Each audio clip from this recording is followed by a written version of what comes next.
बदमासी कसैले गरेछ भने त्यहाँ न्याय गर्ने गरी नजानु। हजुर पनि हुनुहुन्थ्यो भन्दी भने नि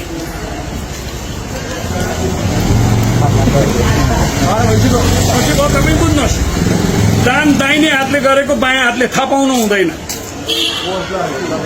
बुझ्नुभयो?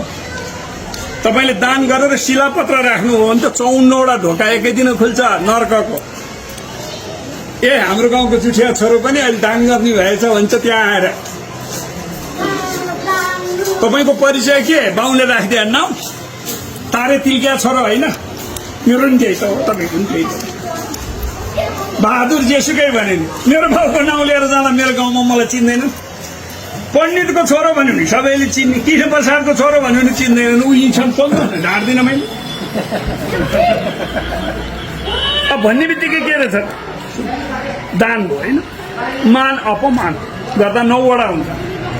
संस्कृतमा श्लोकै छ, आयु वित्तम गृह छिद्रम मन्त्रम मैथुन भेषजम दान मान अपमानम त नभइतानि शुभोपाय। त्यो जम्मै लुकेर गर्ने काम, त्यो 9वटा काम। सत्यनारायणको पूजा लाएर छिमेकीलाई नबोलाऊ भन्छ।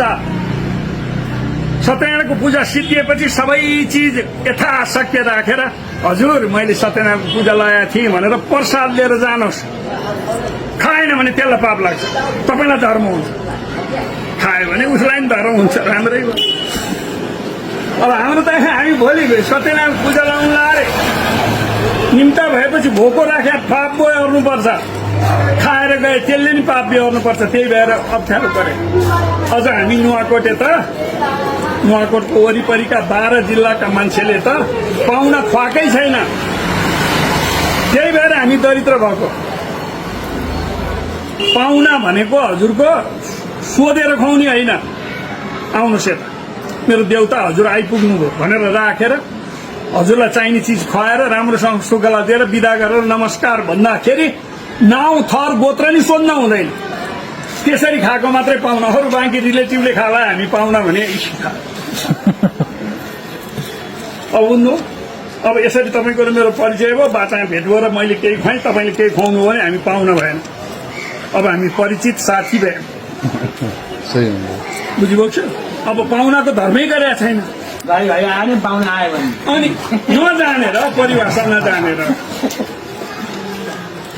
यस्तो।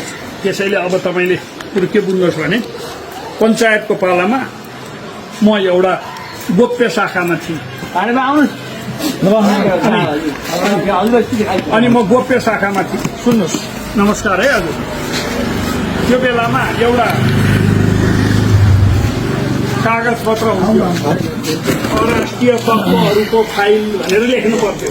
बस्दिनँ बसी गए अहिले बस भनेको थियो। अराष्ट्रिय तत्त्वहरूको फाइल भनेर लेख्ने गरेको थियो। 46 साल भयो गोप्य शाखामा। यसो हिजोबाट त लोकतन्त्र लाए, बहुदल आइसक्यो। यो फाइल के गर्ने भनेको त्यो बाहिरको फाइल भिडे देशमा प्रजातन्त्र ल्याउन योगदान गर्ने नेताहरू भनेर लेख फाइलमा। अनि त्यो फालेर हिजोसम्म हामीले यसरी तपाईँको सबैको टिम पुस्ते बुझाउनु पर्थ्यो राज दरबारमा।